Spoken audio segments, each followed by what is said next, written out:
Batin bongsu terus menebang pokok mahang itu seorang diri. Dengan takdir Tuhan dia berjaya menumbangkan pokok yang besar itu.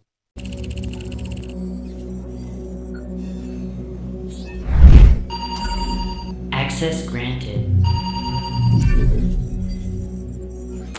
Dalam catatan sejarah pengembara zaman dahulu, pelbagai nama telah diberikan kepada Pahang.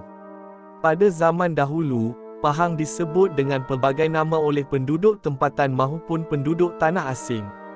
Dalam catatan Cina pula, mereka menyebut Pahang sebagai Pan Pan, Peng Keng, Peng Feng, Pang Hang atau Fong Fong.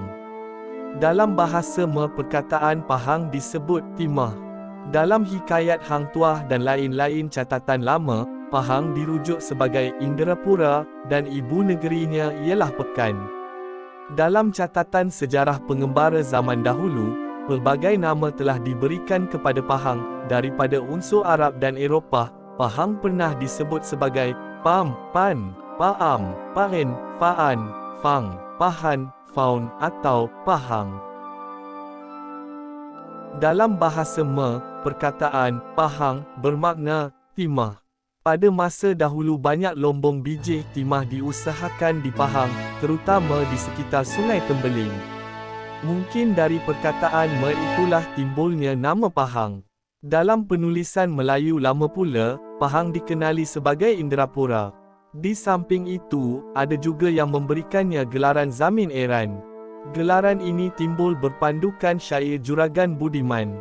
Kononnya menurut syair itu, Zamin Tauran merujuk kepada Kelantan, Zamin Ambar kepada Terengganu, dan Zamin Eran kepada Pahang. Akan tetapi, mengikut cerita lisan, nama Pahang itu berasal daripada nama pokok, iaitu Pokok Mahang. Pokok Mahang berkenaan tumbuh di kampung Tanah Nyior di Mukim Pedah, Jerantut. Kononnya sebatang pokok mahang tumbuh di tebing sungai yang ketika itu belum bernama. Pokok itu tumbuh dengan cepat, menjadi sebatang pokok yang amat besar dan tinggi. Tidak ada pokok di seluruh negeri Pahang yang boleh menandinginya.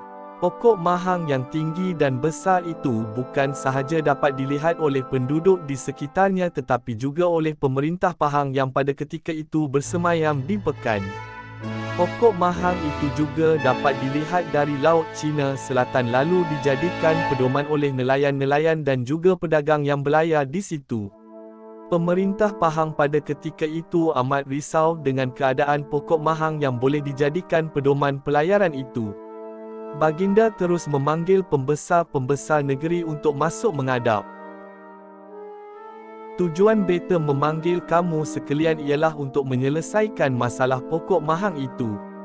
Beta bimbang kalau pokok itu dijadikan pedoman oleh lanun atau musuh kita untuk menyerang negeri ini, titah baginda.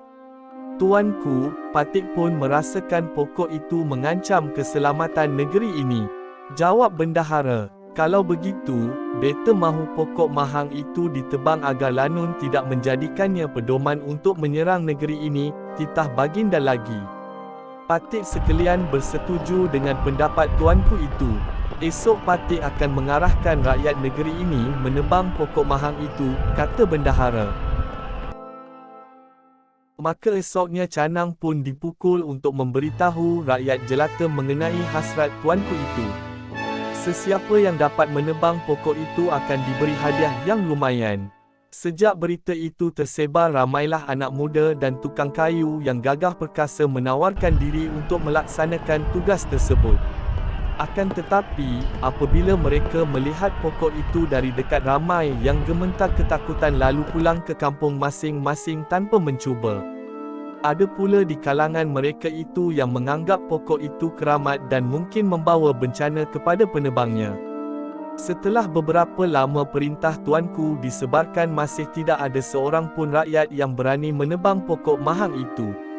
Akhirnya berita itu sampai kepada batin 7 beradik yang tinggal di Kangsa. Batin 7 beradik itu berbincang sesama mereka dan bersetuju untuk menjalankan tugas menebang pokok itu. Mereka telah bersumpah akan terus menebang pokok itu walau apa sekalipun akibatnya.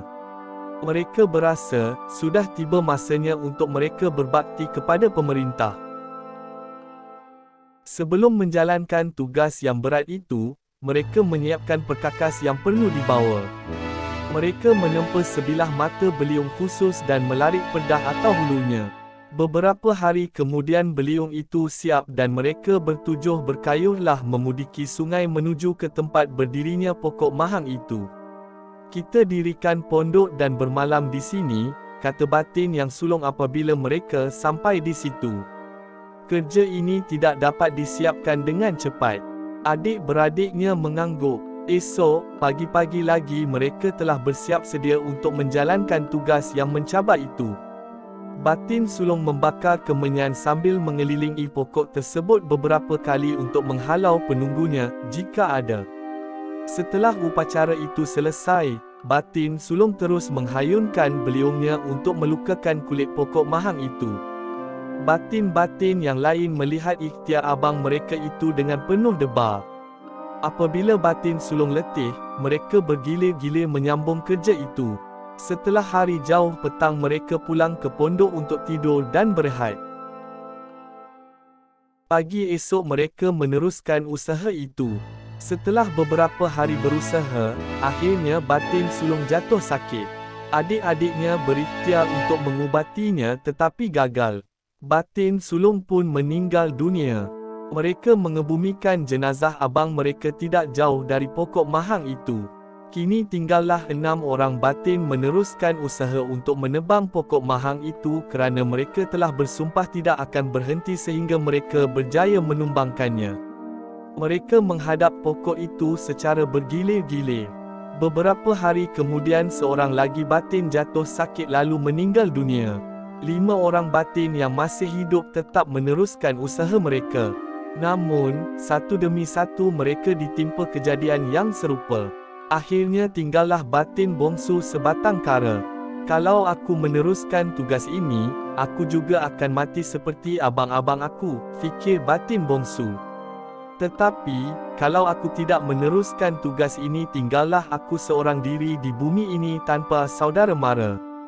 Lagipun, aku telah bersumpah untuk menjalankan tugas ini walau apapun yang terjadi. Batin bongsu terus menebang pokok mahang itu seorang diri. Dengan takdir Tuhan dia berjaya menumbangkan pokok yang besar itu. Sebaik saja pokok itu tumbang, Batin bongsu menghembuskan nafasnya yang terakhir. Batin 7 beradik itu telah mengambil masa selama 40 hari untuk menumbangkan pokok tersebut. Jenazah Batin bongsu dikebumikan berdekatan dengan kubur batin-batin yang lain. Tempat itu dinamakan Kubur Batin 7. Pokok mahang yang tumbang ke arah sungai dengan bunyi bak guruh. Mengikut cerita orang tua-tua, di atas tunggul pokok mahang itu boleh diletakkan 40 hidangan. Pucuk pokok itu dikatakan tumbang ke arah Bukit Saamat. Batangnya melintangi sungai dan menghalang perjalanan pedagang-pedagang untuk mudik ke Sungai Tembeling. Oleh kerana itu, perahu mereka terpaksa berlabuh jauh dari situ. Di pengkalan itu terbangunlah sebuah bandar baru yang dikenali sebagai Kampung Bandar. Menurut cerita, ketujuh-tujuh orang Batin itu mengambil masa 7 hari 7 malam untuk menumbangkan pokok raksasa itu.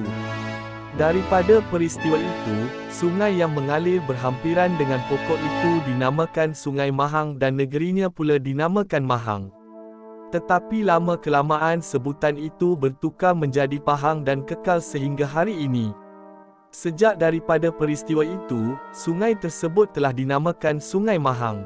Akan tetapi, sebutan Mahang itu lama-kelamaan bertukar menjadi Pahang. Seterusnya, negeri yang terbentuk di sepanjang sungai itu turut memakai nama Pahang, nama yang lahir dari pokok yang besar lagi tinggi itu. Girl about a 10, I should fuck her in the Benz.